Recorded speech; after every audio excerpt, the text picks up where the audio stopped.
Now, next topic is years purchase.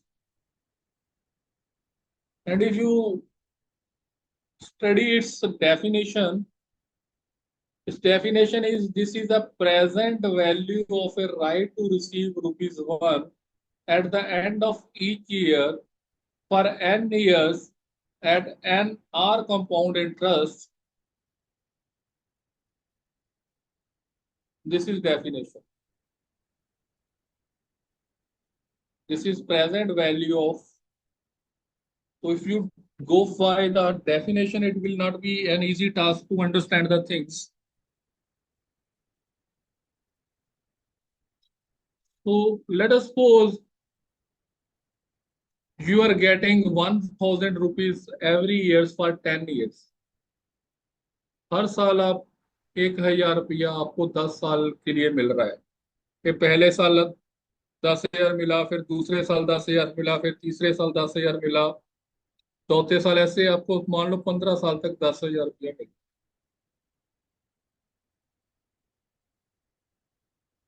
अब इनकी present value निकालनी है। एक तो तरीका ये है कि पहले आप प्रेजेंट वैल्यू फैक्टर निकालो कि 1 रुपये के लिए अगर 1 रुपया आपको 1 साल के बाद मिलना है तो उसकी प्रेजेंट वैल्यू 0.94 हो जाएगी। अगर आप फार्मूला लगाओगे 1/1 plus r raise to power n, जब आप एक्सेल में निकाल सकते हो, तो 1 साल के लिए जो प्रेजेंट वैल्यू होगी 1 रुपए की दैट इज 0.9। और 2 साल के बाद जो आपको रुपये मिलने हैं, 1 रुपया मिलना है, उसकी प्रेजेंट वैल्यू 0.89 होगी। 3 इयर्स के बाद जो आपको 1 रुपया मिलना है, उसकी प्रेजेंट वैल्यू 0.84 हो जाएगी। इस तरीके से आप सभी 15 साल के लिए आप निकाल सकते हो प्रेजेंट वैल्यू। तो अगर आप इन सभी को जोड़ लो तो जो वैल्यू आ जाएगी आपकी 9.7, जो आपको 15 साल के लिए मिलने थे।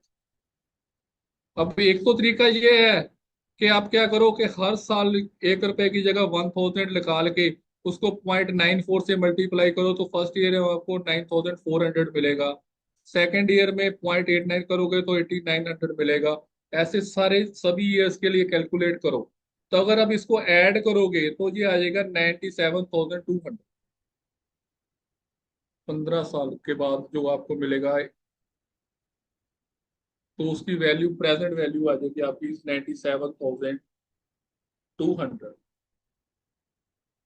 जो आपको मिलना था। तो एक तो तरीका है, तो ये आप इस तरीके से एवरी ईयर कैलकुलेट करो। दूसरा तरीका ये है कि ये 1 ईयर के लिए सभी कैलकुलेट करके उसको ऐड कर लो, ये 9.72, इसको 9.72 से 10,000 को मल्टीप्लाई करोगे तो आपकी वैल्यू आ जाएगी 97,200।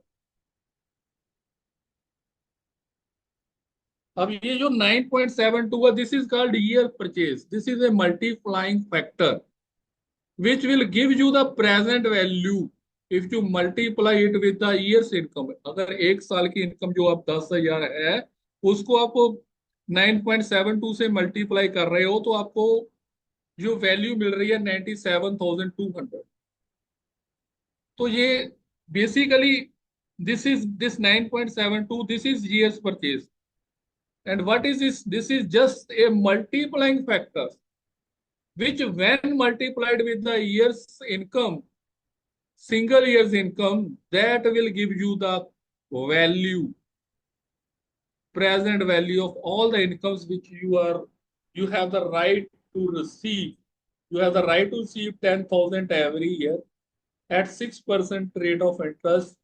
And if you calculate the present value in this way, this present value, sum of all the present value factors comes out to be 9.72.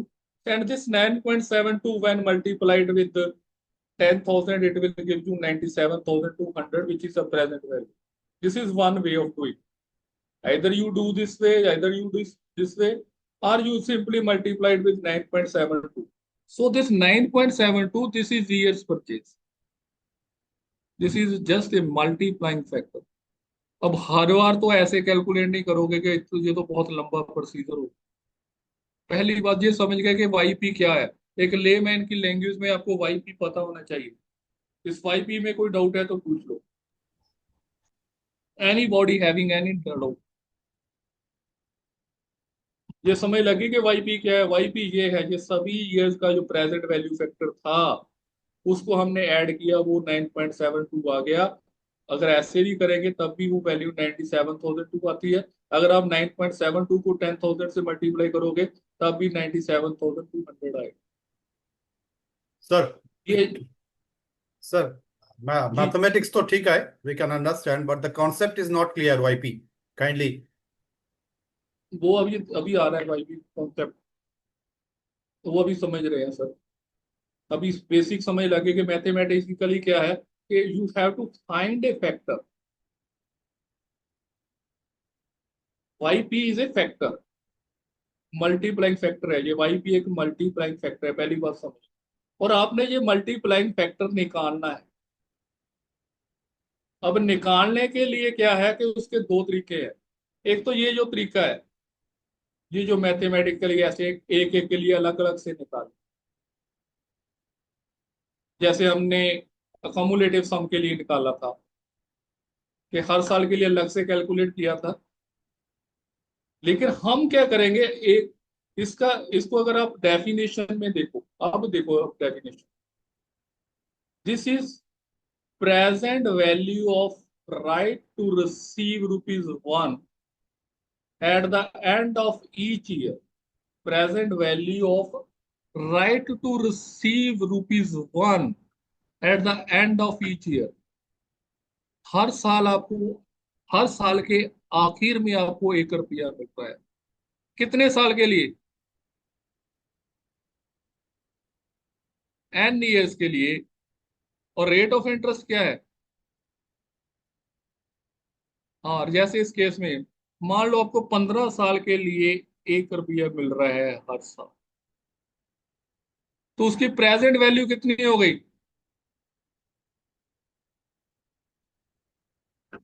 क्या अगर आप कहे कि आज मेरे को 15 साल, हर साल मेरे को 1 रुपया ही लेना, आज ही मेरे को दे दो, उसकी जो इक्विवेलेंट वैल्यू है मेरे को आज ही दे दो, जो मेरे को 1 रुपया 15 साल के लिए दे दो। अब वो 15 तो नहीं मिलेंगे ना आपको। अगर आप हर साल लेते रहो, टोटल देखो तो आपको 15 रुपये मिलने थे अगर जोड़ेंगे। लेकिन आज की डेट में आपको कितने मिलेंगे वो 15 की बजाय? अगर 6% कंपाउंड इंटरेस्ट है तो कितने मिलेंगे? 9.72 मिलेगा। समझ गए Joshi? Mr. Ghosh, is it clear? Yes sir, yes sir. ठीक है ना। अगर क्या? आपको 10,000 हर साल मिलना था, 1 रुपए की बजाय 10,000 मिलना था, तो आपने क्या करना था, उसको 10,000 को हर प्रेजेंट वैल्यू फैक्टर से मल्टीप्लाई कर देना था। अब जब टोटल निकालते तो आपके पास कितना आता था? 97,200। अब आपने क्या किया, अगर आप 9.72 को 10,000 से मल्टीप्लाई करोगे तब भी 97,200 आता है। तो ये जो 1 रुपये वाला तो जो फंडा था, उसको हमने नाम दे दिया वाईपी, ईयर्स परचेज। कि हमें 1 रुपया हर साल मिलना था 15 साल के लिए, 6-8% कंपाउंड इंटरेस्ट पे, या 6% पे, या 8% पे, जो भी था। वो जो ये 9.72 आया, this is years purchase basically. इसको यूज करके हम कितने भी साल के लिए निकाल सकते हैं। 15 साल के लिए, 20 साल के लिए, 25 साल के लिए, 30 साल के लिए, कितने साल के लिए भी निकाल सकते हैं। ये एक फैक्टर आ गया हमारे पास। अब जितने साल बढ़ते जाएंगे वो चेंज होता जाएगा। ये 9.72 की वैल्यू चेंज होती जाएगी with the change in number of years. This is this 9.72 is particularly for 15 years. This 9.72 is for particularly for 15 years, not for any number of years. Is it clear now? Okay. तो हर बार तो हम ऐसे नहीं calculation करेंगे कि हर बार एक एक ले उसको कैलकुलेट करें, बहुत लंबा प्रोसीजर हो जाएगा। इसके लिए एक हम फार्मूला ड्राइव कर लेंगे, ताकि सीधा ही हम वाईपी निकाल ले। नंबर ऑफ ईयर्स पता हो, रेट ऑफ इंटरेस्ट पता हो, हम वाईपी निकाल लें। उसके लिए एक फार्मूला ड्राइव करेंगे।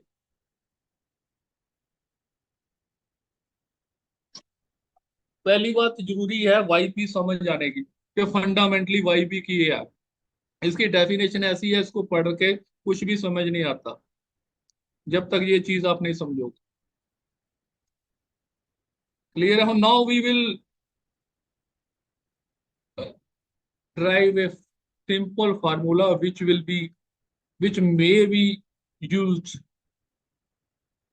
and that formula is not applicable in all the cases. We will be having four types of YP.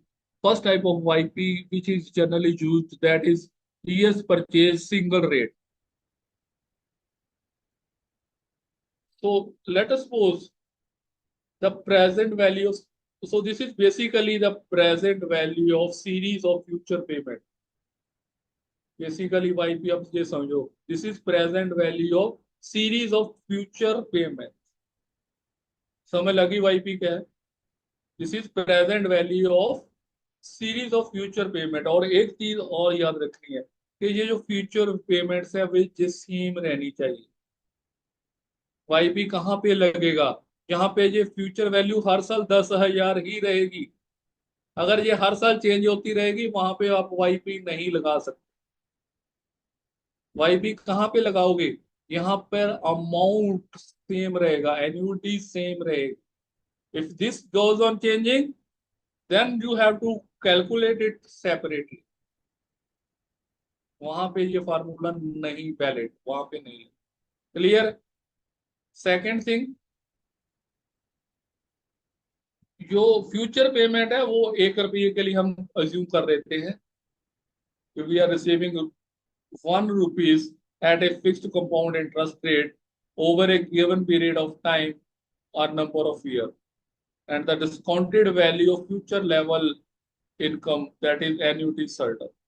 So let us suppose you are receiving ₹1 as rent at the end of every year. And let us suppose the rate you invest this ₹1 in the bank. इसको थोड़ा उल्टा करके समझते हैं तब बात समझ आ जाएगी कि आपको 1 रुपया मिल रहा है हर साल बैंक से, आप वो रुपया ले जाके बैंक में जमा करवा देते हैं 8% compound interest, n number of years. तो n नंबर ऑफ ईयर्स में के बाद आपके पास कितना पैसा जमा हो जाएगा? आपको हर साल 1 रुपया मिल रहा है बैंक से, आप बैंक में, सॉरी रेंट में 1 रुपया मिल रहा है, वो 1 रुपया ले जाके आप बैंक में जमा करवाते हो, बैंक आपको 8% इंटरेस्ट दे रहा है और आप n ईयर्स के लिए ऐसे ही करते रहे। अब आपके पास n ईयर्स के बाद कितने पैसे इकट्ठे हो, कैसे निकालोगे? कौन सा फार्मूला लगाओगे?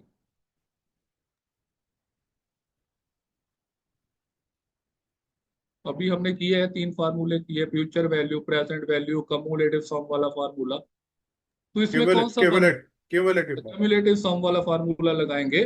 कि उसके लिए फार्मूला आपको पता है क्या है? FV-1/R। ठीक है ना? तो लेट अस सपोज के x है जो कम्युलेटिव सम है, ठीक है, दैट विल बी 1 + r⁴n-1, यही होगा आपका फ्यूचर वैल्यू का फार्मूला, यही है 1 + r, सॉरी कम्युलेटिव सम का formula FV-1/R, FV is 1 + r⁴n-1/r। यहां तक क्लियर है? अब अगर आपने इसकी प्रेजेंट वैल्यू निकालनी है, इस अमाउंट की प्रेजेंट वैल्यू निकालनी है, तो कैसे निकालोगे? अगर ये फ्यूचर वैल्यू, ये वैल्यू है, फ्यूचर वैल्यू है, क्योंकि ये फ्यूचर वैल्यू है, तो आज की डेट में अगर इसकी प्रेजेंट वैल्यू निकालनी है तो कैसे निकालोगे? क्या करोगे? इसको क्या करोगे? इस वैल्यू को हम मल्टीप्लाई करेंगे प्रेजेंट वैल्यू फैक्टर से। प्रेजेंट वैल्यू फैक्टर क्या है? 1/1 + r⁴n। 1 रुपये के लिए ये फार्मूला है। तो अगर इसकी हमने प्रेजेंट वैल्यू निकालनी है तो इसको मल्टीप्लाई करेंगे 1/1 + r⁴n। यहां तक कोई डाउट है तो पूछ लो, कोई बात नहीं समझ आई?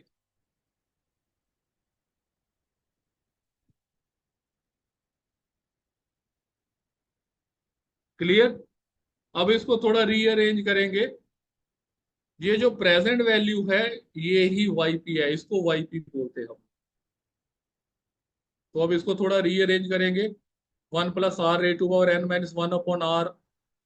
So this is basically amount of ₹1 per annum multiplied by the present value of ₹1। यही किया अभी तक हमने। अब इसको थोड़ा सिंप्लीफाई करेंगे कि 1 + r⁴n इन दोनों के न्यूमिरेटर में, ऊपर में जो न्यूमिरेटर है, डिनोमिनेटर वाली वैल्यू दोनों के नीचे लिख देंगे अब। 1 + r⁴ डिवाइडेड बाई आर, और डिनोमिनेटर में 1 + r⁴ आ जाएगा, माइनस ये 1/r इंटू 1 + r⁴ ये बात समझ आ गई आपकी, कि दोनों के नीचे हमने डिनोमिनेटर लिख दिया। ऊपर न्यूमिनेटर में 1 + r⁴ था और -1 था, नीचे डिनोमिनेटर दोनों के अलग अलग लिख दिए, और कुछ नहीं किया मैंने। क्लियर है? अब इसमें देखो, न्यूमिनेटर और डिनोमिनेटर में सेम टर्म है, ये आपस में कट जाएगी, तो क्या बचेगा आपके पास? ओनली 1 + 1/r बचेगा, माइनस 1/r इंटू 1 + r⁴ बचेगा आपके पास। अब इन दोनों में 1/r कॉमन है, वो बाहर निकाल लिया, यहां पर 1 बचेगा, माइनस ये वाली टर्म रह जाएगी 1/1 + r⁴ और ये जो टर्म, ये क्या है? 1/1 + r⁴ ये क्या है? What is this? This is present value, so the formula will be 1/r into 1 minus PV. ये वाईपी सिंगल रेट का फार्मूला हो गया, 1/r into 1 minus PV. This is simple, just remember the things in terms of PV और FV, and YP single rate, remember it is equal to 1/r into 1 minus PV. ये वैसे derivation आपको कभी examination में नहीं आएगी, सिर्फ आपको क्लियर करने के लिए ये कहाँ कैसे पहुंचे, इसलिए क्लियर, डेरिवेशन करने की आपको याद करने की जरूरत नहीं है, but to make the things clear you must understand how you have arrived at this. Otherwise जो भी बुक्स आपको मिलेगी वहां पे सीधा फार्मूला मिलेगा आपको, कोई भी नोट्स मिलेंगे या फार्मूला बुक मिलेगी उसमें डायरेक्टली मिलेगी, वो आप समझने के लिए सिर्फ ये समझ लो ये ऐसा है। क्लियर है? कोई डाउट है तो इसमें पूछ लो। और वाईपी का फंडा क्लियर हो गया, और वाईपी सिंगल रेट पता चला गया कि फार्मूला कैसे बना। अब देखिए, इसी में अगर आप वैल्यू पुट करोगे, देखिए आपका 6% था, 1/1 माइनस पीवी का फार्मूला है 1/1 + r⁴n, आर की वैल्यू 0.06 है, इसमें पुट करो तो वही वैल्यू आ गई आपकी 9.72।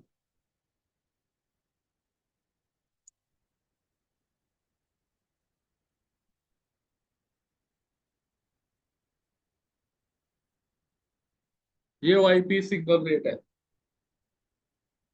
क्लियर है? यहाँ पे कोई डाउट है तो पूछ लो। So this is a simple formula. You remember and you calculate the value. You need not to do the calculation in this way. Now, what you are doing here? You are multiplying this 10,000 with 9.72. With what is this 10,000? This is your annual income. 10,000 is annual income. You are multiplying annual income with the YP, annual income with YP, and you are getting its present value of all the incomes you are getting. A series of, so अगर आपने ये 97,200 निकालना है तो कैसे निकालते हैं? क्या कर रहे हो आप क्या कर रहे हो कि एक साल की जो इनकम थी 10,000, उसको वाईपी से मल्टीप्लाई कर रहे हो, तो ये जो 97,200 आ गया।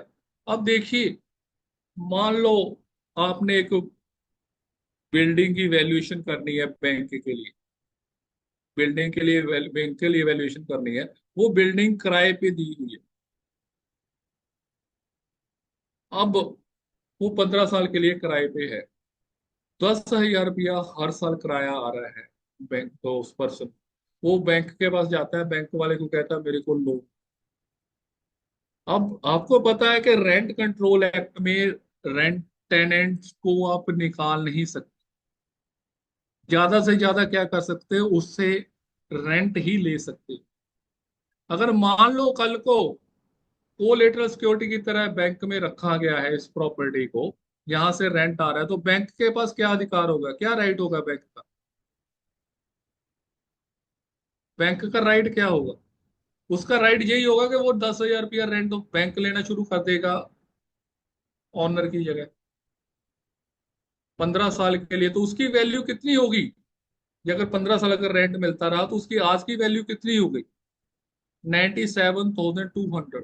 So this, on the basis of this value, bank will offer him the amount of loan. वो लैंड और बिल्डिंग की वैल्यू पे लोन नहीं देगा बैंक। बैंक उसको इस वैल्यू पे लोन देगा, क्योंकि उसका राइट क्या है? यहाँ पर जो बात होती है वो राइट क्या है, क्या है आपके पास, कितनी बिल्डिंग है, क्या है, उससे लेना देना कुछ नहीं है बैंक। बैंक को पता है कि कल को मैं प्रॉपर्टी को सेल नहीं कर सकता, क्योंकि मैं बैंक वाला, बैंक जो है वो टेनेंट को इजेक्ट नहीं कर सकता कोर्ट की रूलिंग के मुताबिक। बट उसके पास सिर्फ राइट क्या है कि वो 10,000 रुपया ले सकता है हर साल। और अगर उनकी प्रेजेंट वैल्यू निकालते हैं 15 साल के लिए तो 97,200 हो। तो इस अमाउंट को हम कैपिटलाइज्ड वैल्यू बोलते हैं। तो कैपिटलाइज्ड वैल्यू कैसे निकालोगे आप? एक साल की इनकम को आपने वाईपी से मल्टीप्लाई किया, that means capitalised value. Clear हो गया कैपिटलाइज्ड वैल्यू क्या है? तो वाईपी कहां पे यूज होता है? कैपिटलाइज्ड वैल्यू निकालने के लिए। तो वाईपी का अगर फंडा क्लियर है, अगर आपको सिंगल रेट का पता है, तो सिंगल रेट फार्मूला हम कहाँ पे लगाते हैं? देखिए, 4 तरह की वाईपी होगी। YP single rate, YP dual rate, YP perpetual and YP reversion to perpetual.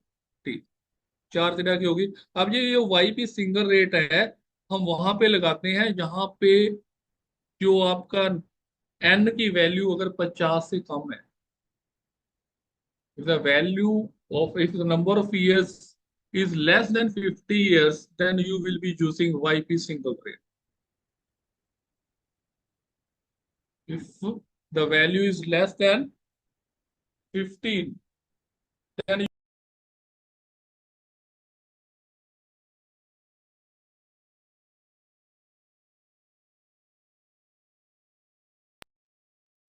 Clear है? अब एक क्वेश्चन करके देखते हैं, तो that will make the things clear.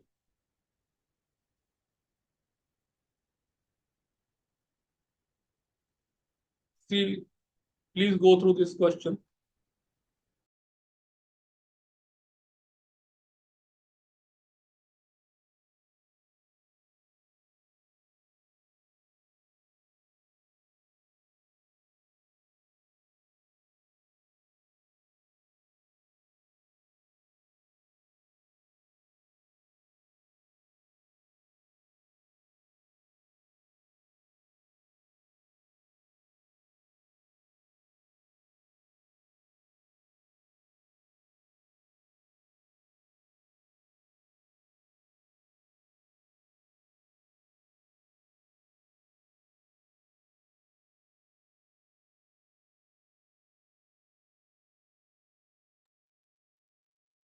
Yeah, can anyone read this question for all of us? Yes, sir. A landlord will receive 10,000 rupees per annum rent from his tenant for the next 20 years. Assuming 8% compound interest, what is the capital value of the income? Yes, thank you. Thank you very much, sir. Here, he is receiving an amount of 10,000 annual rate. So this is the income.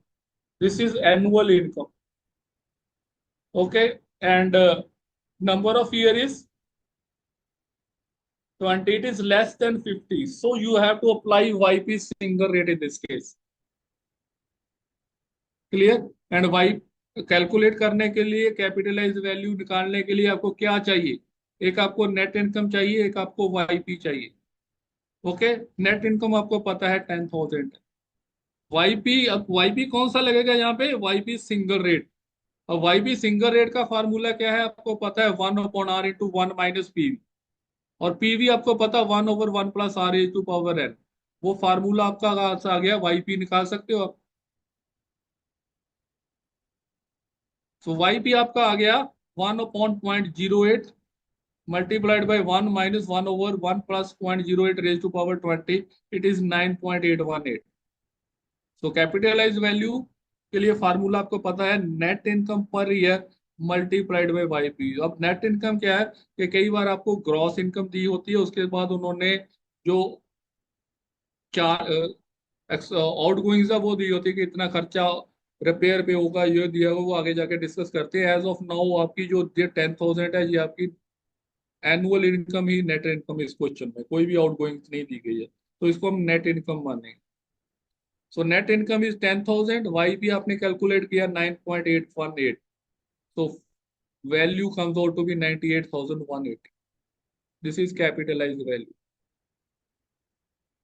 Clear है capitalise value कैसे निकालते हैं? दो चीजें चाहिए capitalise value के लिए, net income into YP. और वाईपी आपको देखना पड़ेगा। अभी तक हम एक वाईपी से डील किया है, that is YP single rate, और उसके लिए फार्मूला है 1/r/1 - b। इसमें कोई डाउट है तो पूछ लो, कोई बात नहीं समझ आई किसी को? सर, मेरा एक डाउट है जी sir. Ji sir 10,000 per month is sir, per annum है sir. Sorry, okay. So you remember, you have to take net income per annum. अगर मंथली दिया तो उसको 12 से मल्टीप्लाई करो। ये बात याद रखना कि यहाँ पे नेट इनकम पर एनम लेनी है। अगर मंथली दी है, बाई मंथली दी है, क्वार्टरली दी है, उसको पहले साल में कन्वर्ट करोगे। ये चीज याद रखना बस। इसी में इसमें यही एक फंडा है, यहाँ पे प्रॉब्लम आती है। कई बार उसने क्वेश्चन में ही मंथली दिया होता है, हम 12 से मल्टीप्लाई नहीं करते। उसने जो आंसर नीचे दिया होगा वो मंथली के हिसाब से भी दिया होगा, आप उसको टिक कर दो। क्लियर हो गया? वाईपी का फंडा क्लियर हो गया, फिर कुछ प्रॉब्लम नहीं है। फिर तो बाकी तो नेट इनकम है, वो तो उसने दे ही रखी होगी। अब वाईपी कैसे निकालना है, एक तो ये फार्मूला हो गया आपका।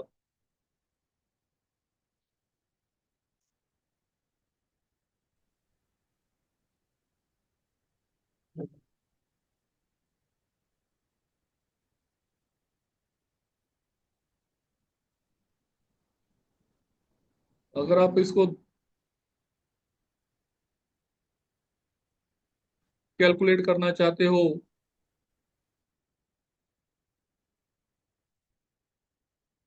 एक्सेल से, तो एक्सेल से भी कैलकुलेट कर सकते हो।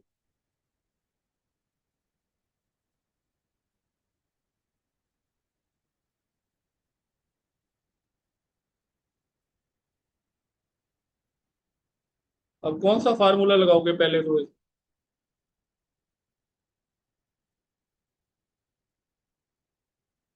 अब आप क्या निकालना चाहते हो? पहले तो पीवी निकालना है। पीवी ही निकालना है बस। प्रेजेंट वैल्यू ही निकालने चाहते हो। रेट ऑफ इंटरेस्ट कितना? 8% था।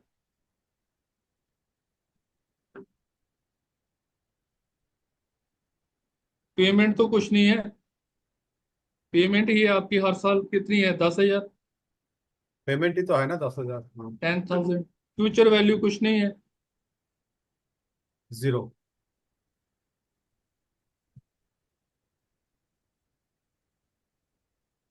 वो जीरो आया नहीं आपका सर। ओ सॉरी, जो जीरो की जगह वो आ गया, सॉरी। तो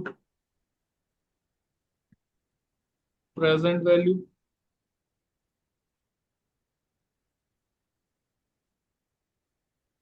present value rate is 8%, 20, payment is 10,000, future value कुछ नहीं।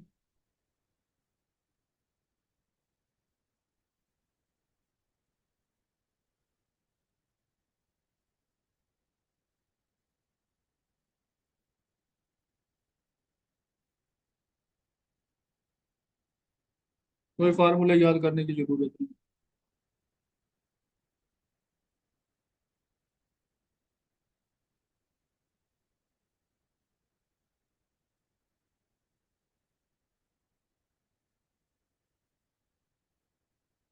सबसे डिफिकल्ट फार्मूला ये लगता है वाईपी सिंगल रेट वाला। वैसे तो आप याद कर सकते हो 1/r × 1 - pv। Otherwise simply Excel में पुट करो, वैल्यू निकाल लो।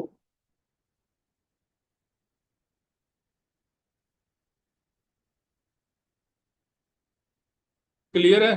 कोई डाउट है तो पूछ लो।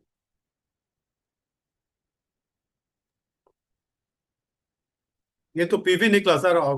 पीवी सीधा डायरेक्टली वैल्यू आ गई सर। हाँ प्रेजेंट वैल्यू ये आ गई, सभी जितनी भी वैल्यू थी उनकी प्रेजेंट वैल्यू निकालनी थी। बेसिकली कैपिटलाइज्ड वैल्यू की है वो। हाँ, अभी तो वाईपी भी निकलना है ना। वाईपी निकालने की जरूरत ही क्या है सर? सीधा ही है वैल्यू सर। क्या कर रहे हो? इसमें वाईपी निकालना ही नहीं पड़ेगा आपको। ये प्रेजेंट वैल्यू हो गई, जो फ्यूचर इनकम थी उसी की है ये। कितना अमाउंट आ रहा है? Without YP how can you go ahead with this? यही तो फंडा है सर एक्सेल। अच्छा अच्छा, प्रेजेंट वैल्यू में पूरा आ गया। नेट इनकम, हाँ 10,000 समझ गया। सो पीवी इटसेल्फ इज 98,180 हो गया।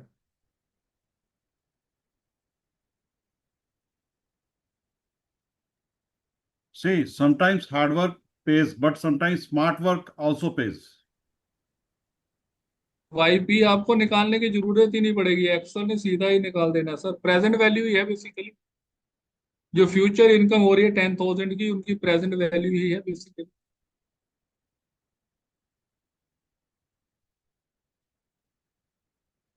यही तो एक्सेल का beauty, it is the beauty of the Excel, that it will directly giving you 98,880 180 sorry. See, it is approximately the same amount.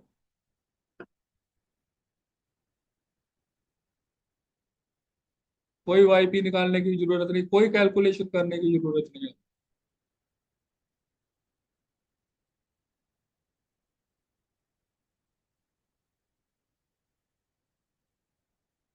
Clear है? कोई डाउट है तो पूछ लो। Sir what is the catch then? I mean now capitalize value equals to PV हो गया ना अभी। तो बेसिकली कैपिटलाइज वैल्यू वही है सर। सी सी, एक minute just hold on. So what is this 97,200? This is capitalize value. What you have done, you add all the present values। एक तो ये मेथड है कि सभी प्रेजेंट वैल्यूज को ऐड करो।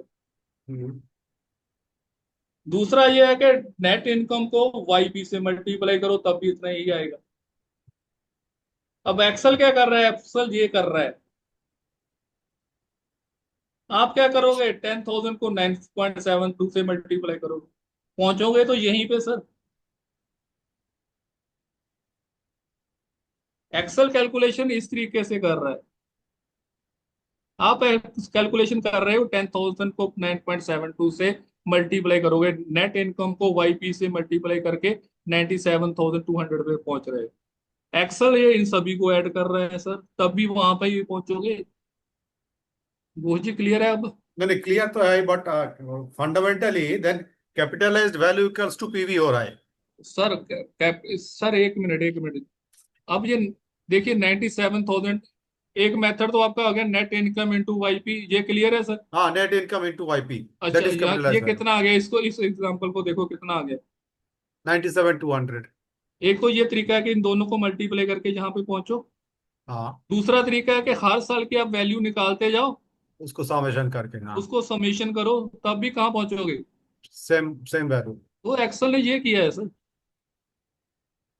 आप चाहे ऐसा कर लो, कैपिटलाइज वैल्यू ऐसे निकाल लो, या ऐसे निकाल लो। ठीक है। क्लियर है? Okay sir, clear. ठीक है ना? Any person having any doubt? So, I have a doubt.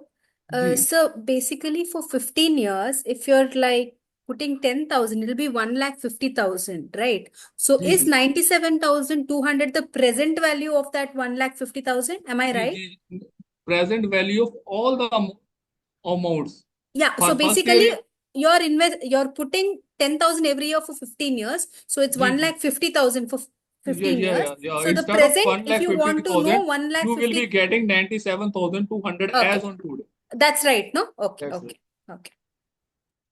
So there are two procedures, two methods. Either you do net income into 9.72, you are getting 97,200, or you add present value in this way, you will get at the same result. So what Excel is doing, Excel is summing up all these values, and for you it is difficult to do in this way. You if you do in this way 10,000 to 9.72, it will be easier for you. But if you are doing uh, with Excel, it automatically do all the calculations. You need not to find YP. Either you find YP or you do in this way. That will be lengthy procedure for you. उस procedure को easy करने के लिए सिर्फ ये बनाया है.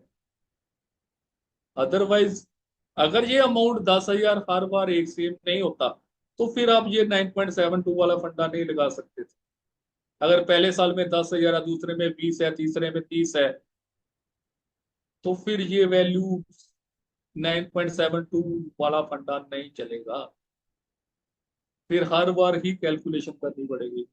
इसीलिए वाईपी सिर्फ वहां पे लगेगा, यहाँ पे ये अमाउंट 10,000 सेम रहेगी. क्लियर है? अब वाईपी का फंडा समझ आ गया ना? यही बस एक बार बात दिमाग में बैठ गया, फिर तो आगे वाईपी की टाइप्स ही है, उसमें कोई डिफिकल्टी नहीं. अब इस अगर फार्मूले में देखिए, अब थोड़ा सा आगे चलते हैं.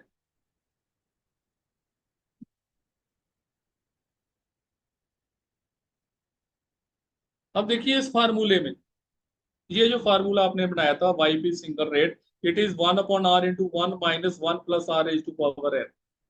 अब देखिए इस फार्मूले में अगर इसको थोड़ा सा ध्यान से देखिए, यहां तक अगर देखो आप इसको थोड़ा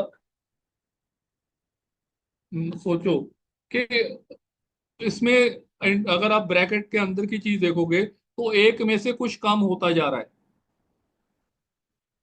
एक में से कुछ चीज सब्ट्रैक्ट हो रही है, हम कुछ चीज डिडक्ट कर रहे हैं एक में से. अब अगर जितन अब देखिए एन जो है वो डिनोमिनेटर में है, जैसे जैसे एन की वैल्यू बढ़ती जाएगी, तो ये 1/1 plus R to power N की वैल्यू क्या होगी? कम होगी क्या बढ़ेगी?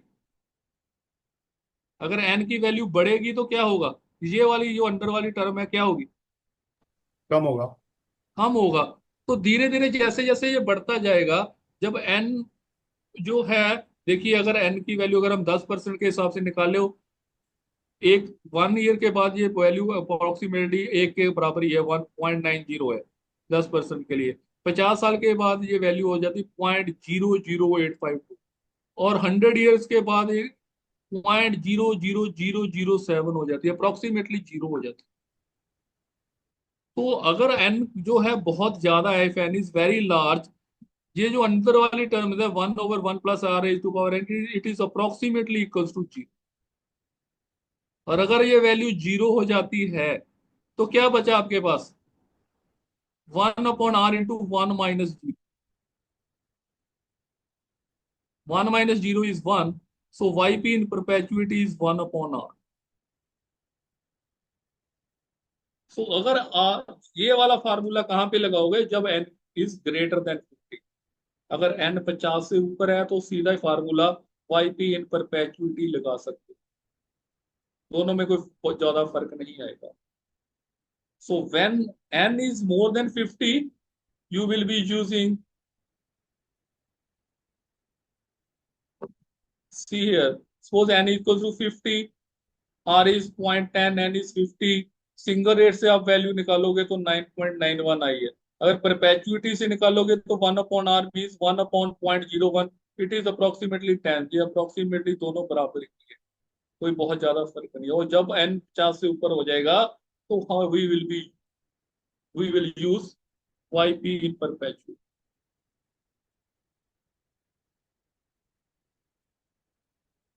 तो कैपिटलाइज वैल्यू का फार्मूला तो वही रहेगा, नेट इनकम इनटू वाईपी. अब वाईपी क्या हो जाएगा? अगर n 50 से ज्यादा तो वाईपी क्या हो जाएगा? 1/r. तो सिंपल हो गया, इसमें तो कुछ भी कैलकुलेट प्रॉब्लम नहीं होगी। सीधा ही आप क्या करोगे, नेट इनकम को आर से डिवाइड कर सकते हो। 1/r इज आर डिनोमिनेटर में चला जाएगा। So if A is the owner of a freehold interest in a shop yielding a net income of 25,000 per annum, assuming the 7% compound interest, calculate the capital value of years interest। अब इस question में देखिए, आपको number of years नहीं दिए गए। See in this question, no mention of any time period। when time period is not mentioned, you will assume it to be perpetual। so why be perpetual? You know it is 1/r। so 1/r means 1/0.07, it is 14.286। so capitalized value 2,50,000 into, sorry, 25,000 multiplied by 14.286, it is 3,57,000। or you can say that 25,000 divided by 14.286, sorry divided by 0.07, सीधा भी कर सकते हो। 25,000 को 0.07 से divide कर दो, तब भी यही रिजल्ट आएगा। तो अगर एक्सेल में करना है तो एक्सेल में ये देखिए, अमाउंट आपका 25,000 हो गया, रेट ऑफ इंटरेस्ट 7% हो गया। आप क्या करोगे, capitalize value amount divided by rate of interest means 25,000 divided by 7%। आप एंटर करोगे तो आपका आंसर वही आएगा, जो 3,57,000 अप्रोक्सीमेटली वही आंसर आएगा। देखिए, किसी भी बुक में आप पढ़ेंगे आपको ये तीनों चीजें एक साथ नहीं मिलेंगी। मींस कैलकुलेशन के साथ साथ एक्सेल में आप कैसे कैलकुलेट करेंगे किसी भी बुक में नहीं मिलेगा। तो इसीलिए यहाँ पर जो आपको पढ़ाया जा रहा है उसमें थोड़ा सा कंसंट्रेट करिए, so that it will be very easy to clear the examination in the first attempt. Yes sir.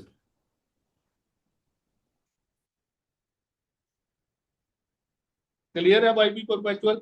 कोई डाउट है तो इसमें पूछो।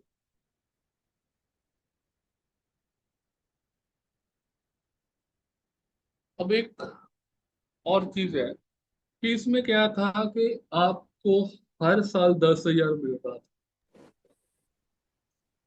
लेकिन क्या होता है कि जब कोई प्रॉपर्टी आपने रेंट में दी गई है, उस केस में क्या होता है कि हो सकता है कुछ साल के बाद रेंट इंक्रीज हो जाए।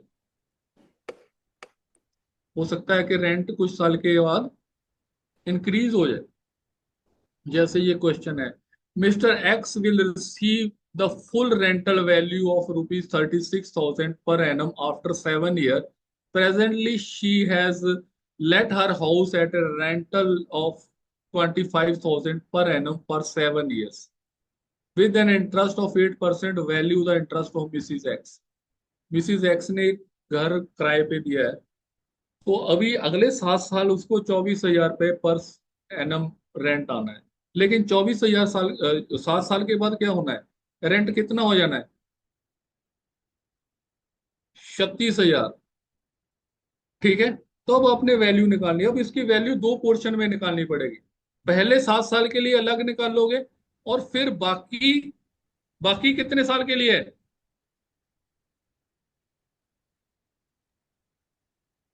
बाकी कितने साल के लिए। Has anyone encountered this type of question in your practical life? क्या किसी को इस तरह का क्वेश्चन आपकी प्रैक्टिकल लाइफ में मिला है कि एक प्रॉपर्टी की लीज डीड में ये मेंशन है कि 5 साल तक उसको एक रेंट मिलेगा, 5 साल के बाद उसका रेंट इंक्रीज या डिक्रीज हो जाएगा, और आपने उसका वैल्यू किया है? एनीवन? और आपने उसको किस तरह से वैल्यू किया है? This is a practical life question. कभी भी आप वैल्यूएशन करने जाते हैं, सीधा आप लैंड एंड बिल्डिंग उठाते हैं और वैल्यूएशन करके दे देते हैं, लैंड का वैल्यू इतना, बिल्डिंग का वैल्यू इतना। नो, ये तो रिक्शे वाला भी जानता है वैल्यूएशन कैसे करना है, एक दुकानदार भी जानता है, एक पान की दुकान वाला भी जानता है वैल्यूएशन कैसे करना है। आप और मुझे किस लिए फीस मिलता है? अगर प्रॉपर्टी रेंट के ऊपर है तो आपने उसका रेंट डीड या लीज डीड, लीज के ऊपर है तो लीज डीड देखना है, लीज का कंडीशंस देखना है, what are the conditions stipulated in the agreement. Lease agreement है या रेंट एग्रीमेंट है या रेंट कॉन्ट्रैक्ट है या फिर लीज लीज डीड है उसका। उसके बाद उसको पूरी तरह से कंसंट्रेट करके उसको देखिए, एनालाइज करिए, उसके बाद वैल्यूएशन करिए। अगर इस तरह का वैल्यूएशन आपको अगर आपको कोई प्रॉपर्टी वैल्यूएशन करने के लिए जाते हैं और उसमें लीज डीड में कंडीशन स्टिपुलेटेड है कि 36,000 उसको 7 साल के लिए मिलना है, 7 साल के बाद उसको 24,000 मिलना है, तो आप उसकी कैसे वैल्यू करेंगे? Anyone from senior valuers among us? कोई सीनियर वैल्यूअर बता सकता है इसको कैसे करेंगे या कैसे आपने किया है इस तरह का? This is a common question, this is a common problem we encounter daily during our valuation visits. अगर आपने किया है तो किस तरह से सॉल्यूशन किया? मिस्टर घोष, मिस्टर माइती, एनीवन, क्या आपने इस तरह का क्वेश्चन एनकाउंटर किया है? बी ऑनेस्ट, ऐसा कुछ नहीं है यहाँ पर, कोई यहाँ पर कुछ गलत नहीं होने वाला, हम आपस में डिस्कस कर रहे हैं। नहीं, वो जो 7 साल के बाद दिया और नहीं दिया है, मतलब परपेचुइटी पकड़ना पड़ेगा उसको। नहीं, और देखिए इस तरह का क्वेश्चन क्या आपने रियल लाइफ में एनकाउंटर किया है? लीज डीड में ऐसा कंडीशन स्टिपुलेटेड होता है या नहीं होता है? पहली बात, होता है। इस तरह का कंडीशन लीज डीड में या रेंट डीड में स्टिपुलेटेड होता है। आप पढ़ेंगे, केयरफुली पढ़ेंगे तो ऐसा कंडीशन किसी न 100 में से एक डीड में मिल जाएगा आपको। अगर मिलता है तो आप उसको कैसे वैल्यू करेंगे? क्या लैंड एंड बिल्डिंग से करेंगे? कौन सा अप्रोच इस्तेमाल करेंगे? या मार्केट अप्रोच से करेंगे, कॉस्ट अप्रोच से करेंगे, या इनकम अप्रोच से करेंगे? अगर तीनों में से किसी से करेंगे तो बाकी से दो से क्यों नहीं करेंगे? और बाकी अगर एक से करेंगे तो उसमें से कौन सा मेथड इस्तेमाल करेंगे? और उस मेथड में, उस अप्रोच में वही मेथड क्यों इस्तेमाल करेंगे? Can you explain, anyone from senior valuers? No. So that's why it is very much necessary to concentrate on the case studies during this class. Yes, sir. Please continue. Sorry to interrupt. See here, she has rented her house for 24,000 per annum for 7 years, and after 7 years, she will be getting 36,000 per annum. अब ये 36,000 per annum कितने साल के लिए? साल mention नहीं किया, इसीलिए we can take perpetual perpetuity. होगा, ठीक है ना? परपेचुइटी तो रहना है ना, 1/r। अब हम क्या करेंगे, पहले 7 साल के लिए वैल्यू निकाल लेंगे, फिर 7 साल के बाद परपेचुअल के लिए निकाल लेंगे, ठीक है ना? पहले 7 साल के लिए रेट ऑफ इंटरेस्ट कितना दिया है आपको? 8%। वाईपी सिंगल रेट निकालोगे 1/r इंटू 1 - पीवी, 7%, 8% के हिसाब से आप वैल्यू निकाल ली, तो वाईपी आपका 5.20 आ गया। तो कैपिटलाइज्ड वैल्यू 24,000 इंटू 5.20, 1,24,000 आ गया। अब अगर हम थोड़ा आगे चले, 7 साल के बाद क्या होगा?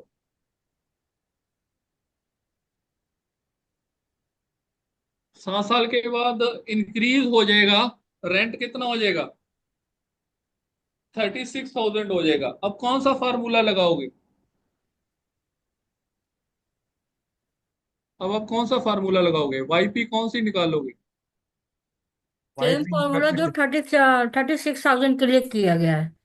36,000 के लिए कौन सा फार्मूला लगाओगे मैडम? वाईपी ही निकालेंगे, 1/r, 1 minus 1/1 + r to the power n। Sorry sorry, it is 1/r only, perpetuity. 1/r लगाएंगे। लेकिन एक बात थोड़ा ध्यान से देखिए कि अब आपने 1 से लेकर 7 साल तक पहले निकाल चुके हो। जी अब आपने कहाँ से निकालना है? 7 से लेके परपेचुअल निकालना है। अब अगर आप 1/r लगाओगे, वो कहाँ से शुरू होता है? जीरो वन से। अपॉन आर 0 से लेके परपेचुअल तक जाता है, लेकिन 0 से लेके 7 साल तक आप निकाल चुके हो।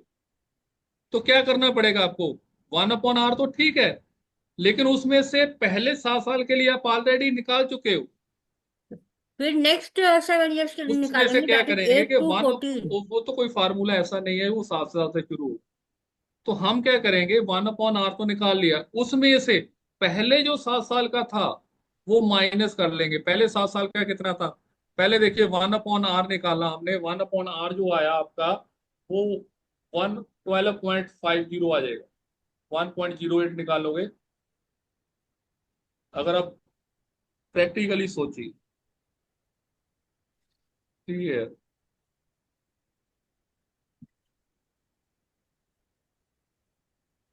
अगर आप देखिए कि पहले 7 साल के लिए आपका जो वाईपी आया था वो आया था 5.20, ठीक है? अब आपने क्या किया कि वाईपी परपेचुअल निकाला, तो वाईपी परपेचुअल जो आया आपका वो क्या होगा, 1/r। 1/r कितना होगा, 1/r इज 0.08। हम्म ओके, तो 1/0.08, इट विल बी 12.5। अब अगर आप 12.5 लगाओगे, 12.5 से 36,000 करोगे, तो वो गलत हो जाएगा, क्योंकि वो आप ऑलरेडी पहले 7 साल के लिए निकाल चुके। तो क्या करना पड़ेगा, आप जो वाईपी लोगे वो क्या होगा आपका, that will be equal to 12.5 minus, क्या माइनस करोगे, वन बाई 12.5 जीरो में से पॉइंट क्या वन माइनस जीरो करोगे, एट 5.20. ठीक है ना, you will deduct 5.20, then you will 7. Multiply it with 36। Yes.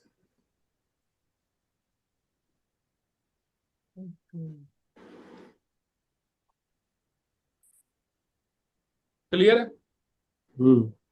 This is YP reversion due to perpetuity. तो ये जो देखिए ये क्या चीज है, फार्मूले के हिसाब से दिस इज, अगर आप इसको थोड़ा फार्मूले में लिखें तो 12.5 क्या है आपका, दिस इज 1/r माइनस,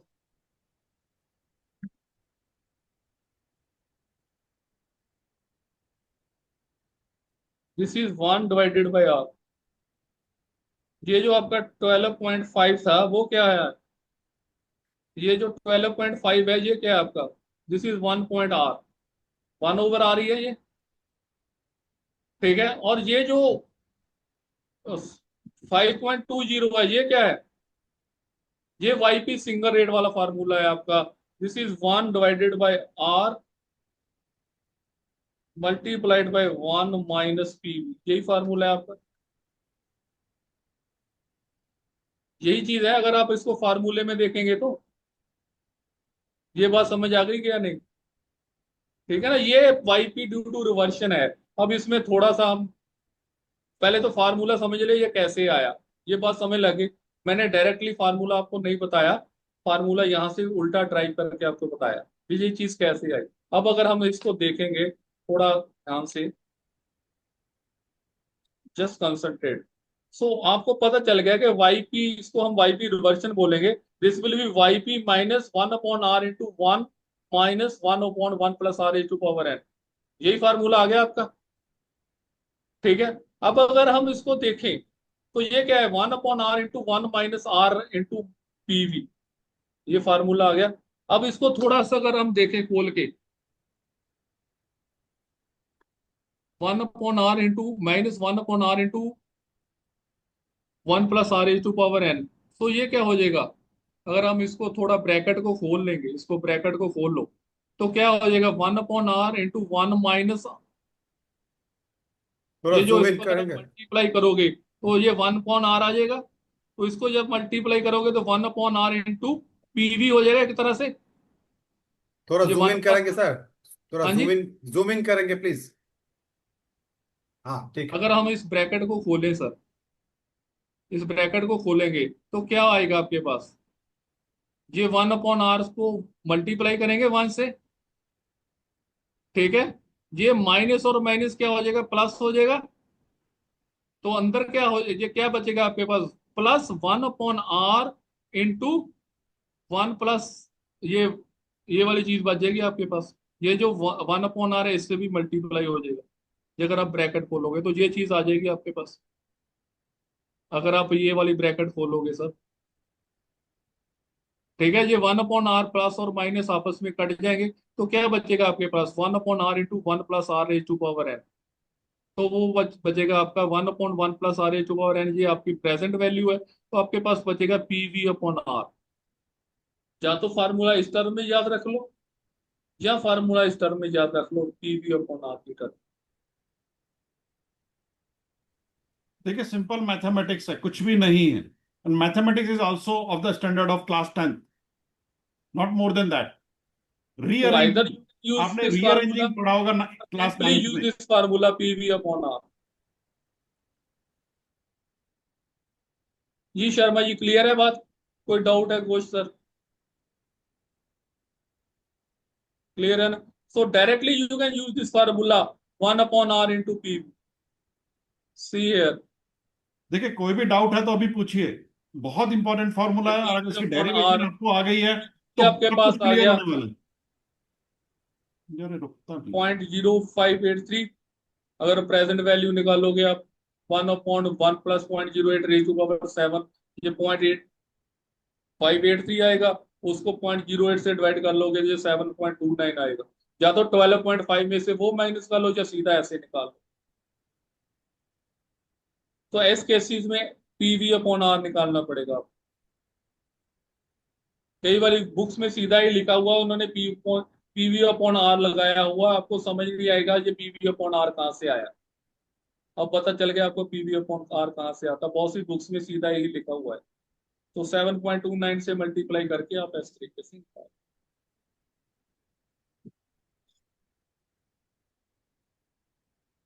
अब जो फोर्थ टाइप है YP, it is dual rate.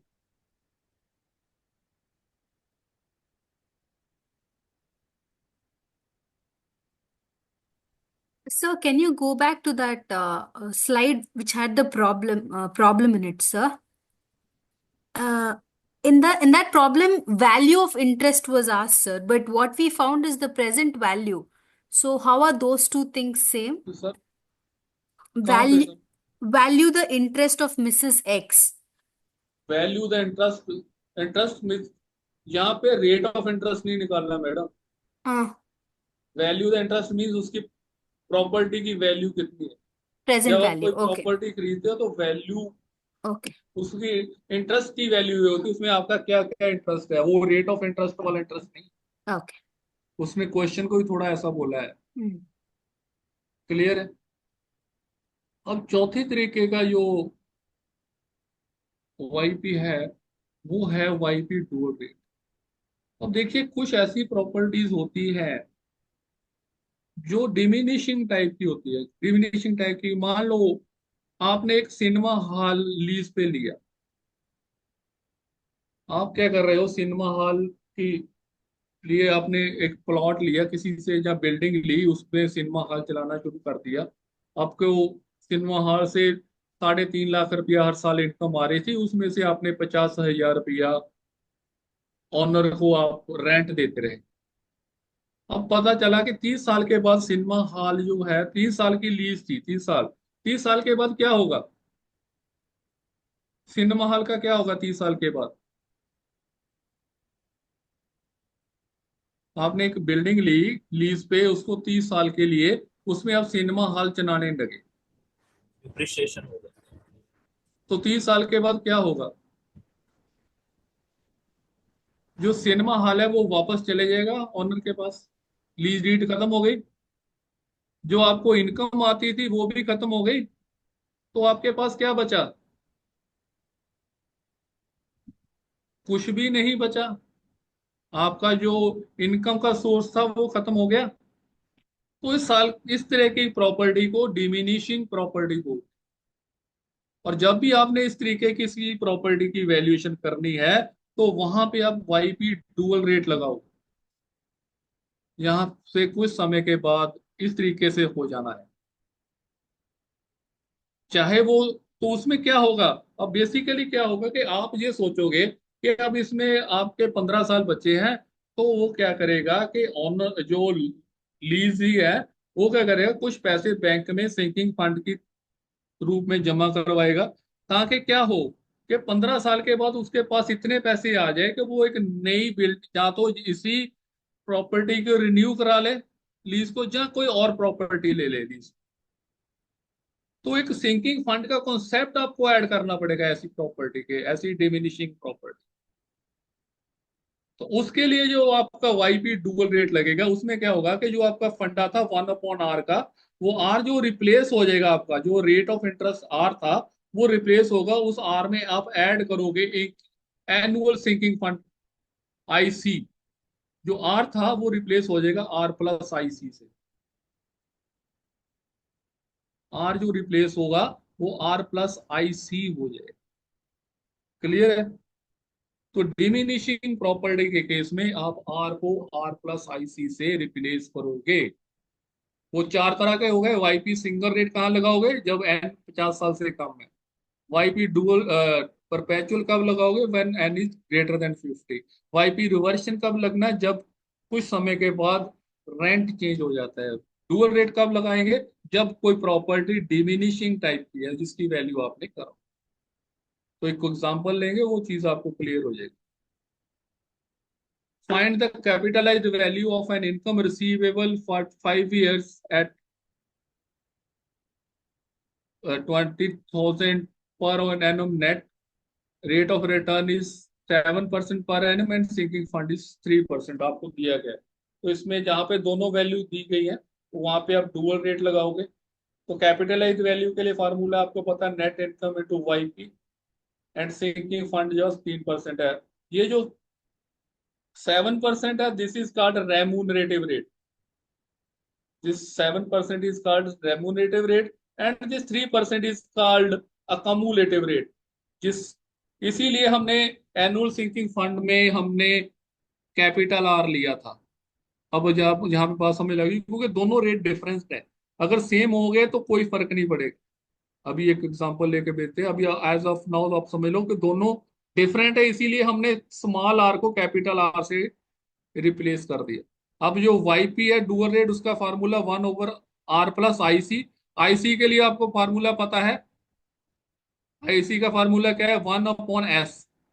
1/s के लिए क्या होगा कि आर कैपिटल में चल जाएगा, और 1 - 1 + r⁴ हो जाएगा। तो सारी वैल्यूज पुट करोगे तो वैल्यू आपकी 3.87 आ जाएगी। तो 3.87 वाईपी की वैल्यू का मल्टीप्लाई करोगे 20,000 से, तो वैल्यू 77,400 आ जाएगी capitalised.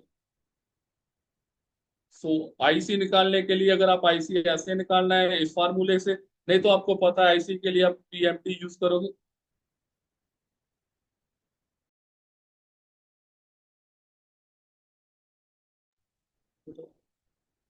You will be using PMT for calculating IC. So you can put all the values and calculate IC in this way, and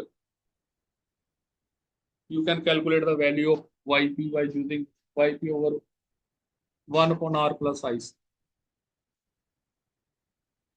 So, sir, please go back to IC value, sir. Sir IC आपको पता ही है sir. IC के लिए आप क्या आप लगाते हो? पीएमटी पहले हम कर चुके हैं। Is it clear? Any doubt?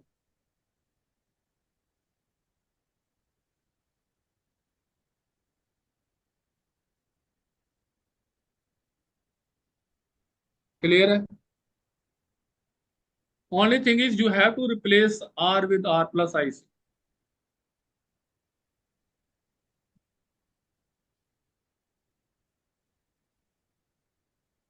तो ऐसी बहुत सी एग्जांपल्स करेंगे जिससे ये क्लियर हो जाएगा। अभी तो सिर्फ बेसिक आपको करवाया गया।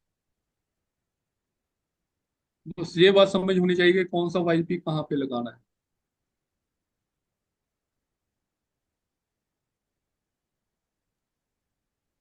तो वाईपी इन डुअल रेट कहाँ पे लगाना है एग्जैक्टली? एग्जैक्टली यहाँ पर कोई प्रॉपर्टी ऐसी है, जब आप वैल्यूएशन करने गए तो that properties of diminishing type, जैसे हमने एक एग्जांपल दिया है सिनेमा हॉल की, कोई ऐसी प्रॉपर्टी है। ठीक ठीक। अदरवाइज अगर आप एग्जामिनेशन में अगर दोनों दिए गए तो इट मीन्स के you will be using YP dual rate. Clear है? Any doubt? वाईपी में जो आप अभी तक किया है, किसी में कोई डाउट है तो पूछो।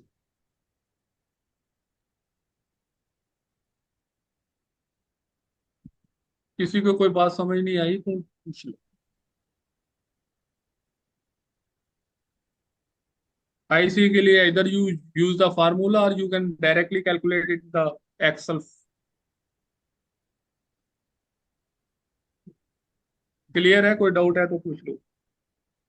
तो ये थोड़ा आप गो थ्रू हो गए तो बहुत से डाउट्स हो गए, आप बाद में भी पूछ सकते हो। Even you can ask the question in the WhatsApp group.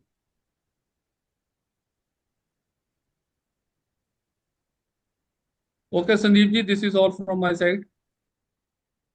Yes, sir. So, friends, if you are having any doubt about any subject for today's session, today since morning, अगर कोई भी आपको डाउट है या कोई भी क्वेश्चन में कुछ भी समझ नहीं लगता है तो आप अभी पूछ सकते हैं। इन केस अगर आपका डाउट अभी नहीं है, थोड़ी देर के बाद आता है, तो कल के क्लासरूम में भी पूछ सकते हैं। प्रैक्टिस आप करिए, जितना आपको बताया गया उसके आज आपको पीपीटीज दे दिए जाएंगे, उसका प्रैक्टिस करिए। उससे रिलेटेड कोई भी डाउट हो, देखिए जब तक आप प्रैक्टिस नहीं करेंगे, यहां पर तो सब अच्छा अच्छा लगता है, प्रॉब्लम होती है जब एग्जाम में जाते हैं। ड्यूरिंग स्टडी या कोई पढ़ाता है, अरे यार बहुत अच्छा है, बहुत इजी है, ये तो मैं 50 साल से कर रहा हूँ, 10 साल से कर रहा हूँ, 20 साल हो गया मुझे वैल्यूएशन करते हुए। क्यों mister Murthy, am I right? Sir, right, sir. Problem तब होता है जब आप एग्जामिनेशन की हॉट सीट पर बैठे होते हैं, हाँ सर, तभी प्रॉब्लम आता है। वहां पर बोलते हैं अरे यार ये क्या आ गया, ये तो मैंने पढ़ा ही नहीं, ये कहाँ से आ गया, ये तो राजविंदर सर ने बताया नहीं, ये तो बंसल साहब ने कुछ बोला ही नहीं था, ये कैसे हो गया, ओहो ये क्या हो गया। और आंसर क्या होता है? -5,900। एक बार का examination fee is 5,000 plus GST. और आपको एग्जामिनेशन में जैसे ही पहला क्वेश्चन आएगा ना, आपको क्वेश्चन नजर नहीं आएगा, 5,900 नजर आएगा, अरे यार मैं तो गया। तो यही कॉन्फिडेंस लाने के लिए एक बार मिस करने का मतलब है 5,900 plus 21 days, 21 days of your wastage of professional work. 21 दिन के बाद दोबारा एग्जाम दे पाएंगे। हमारे टाइम में रोज एग्जाम दे सकते थे, दिन में 4 बार दे सकते थे, मैंने खुद 3 स्लॉट बुक किया था। लेकिन अभी नेक्स्ट स्लॉट के लिए आपको 21 डेज का टाइम कूलिंग पीरियड है। तो एक तो 21 दिन आपके माइंड में यही घूमने वाला है कि यार दोबारा पढ़ना पड़ेगा। पढ़ेंगे बेशक आप 3 दिन ही, लेकिन बाकी के 19 डेज आपके माइंड में आपको डिस्टर्ब रखेगा, वो प्रोफेशनल आपके जो वर्क है वो सफर करने वाला है। तो अभी से आप प्रैक्टिस करेंगे। देखिए 2 दिन आपने पढ़ना है, 5 दिन आपके पास है प्रैक्टिस करने के लिए। आपको एमसीक्यूज भी दिए जाएंगे, मॉक टेस्ट भी दिए जाएंगे, स्टडी मटेरियल भी दिया जाएगा। 2 दिन का आपको 5 दिन में करना है। मीन्स कितना हुआ? 5/2। इतना आपको पर डे करना है। 2/5 करेंगे तो इतना वर्क आपको पर डे में करना है। 2 दिन का काम 5 दिन में पूरा करना है। अगर आप इतना कर लेंगे तो लास्ट डे आप एग्जाम दीजिए, मैं गारंटी देता हूं आप एग्जाम पास करेंगे। कुछ भी ऐसा नहीं है जो एग्जाम में नहीं आने वाला, और सब कुछ यहीं से आने वाला है। This class is based exactly, perfectly and word to word on the syllabus. इसके अलावा बाहर से कुछ नहीं आने वाला। कोई भी बुक खरीदने का जरूरत नहीं है, कोई पैसा खर्च करने का जरूरत नहीं है, सब कुछ हम आपको प्रोवाइड करेंगे। Is it clear? कोई डाउट है तो अभी पूछिए। अभी तक के आज के पूरे सेशन में, क्योंकि आज का पहला दिन है, आपको थोड़ा सा ऑनलाइन 8 घंटे लगातार बैठ के थोड़ा सा मुश्किल जरूर फील हो रहा होगा, और डिसिप्लिन, मेरे जैसे फौजी आदमी का डिसिप्लिन आपको थोड़ा सा परेशान जरूर कर रहा होगा। तो अगर अभी तक कोई भी डाउट है तो अभी क्लियर करिए, then we will move forward for the next presentation. Any doubt? कुछ भी नहीं है, सब कुछ क्लियर है। अभी मैं पूछना शुरू करूं, क्या क्या पढ़ा है आपने, 1 बाय 1? मिस्टर राजेंद्र कुमार शर्मा जी पूछिए।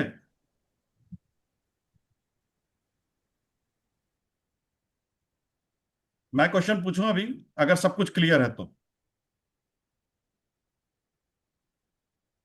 वाईपी ड्यूल रेट कहां पर इस्तेमाल करते हैं? Anyone? What is the difference between YP single rate and dual rate? अगर Dual rate property of diminishing value. Dual Very rate. good, very nice, sir, very nice. Yes.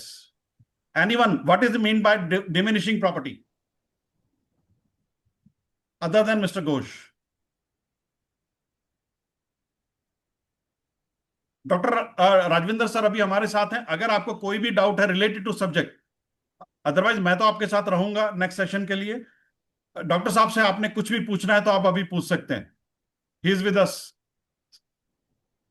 Till now. Calculation के बारे में, subject के बारे में, किसी definition के बारे में जो अभी तक आपने पढ़ा है, कुछ पूछना चाहते हैं तो पूछ सकते हैं. No doubt. Okay. Now we will take, it is 6:10. We will take a short break of 10 minutes. Water break, not tea break. 10 minute में चाय नहीं बनने वाला. फटाफट जाएंगे, फटाफट आएंगे, थोड़ा सा फ्रेश होंगे, पानी थोड़ा ठंडा ठंडा आंखों में डालेंगे, दोबारा से आएंगे with in 10 minutes. It is 6:10. We will join sharp at 6:20. Till then you can switch off your screens. Thank you very much, sir. Rajvinder sir. Are you Thank there? you, sir. Thank you. Yeah, thank you very much, sir. Thank you, sir. Today's session and completing today's session within permissible time limit. Thanks. Okay. Thank you, sir.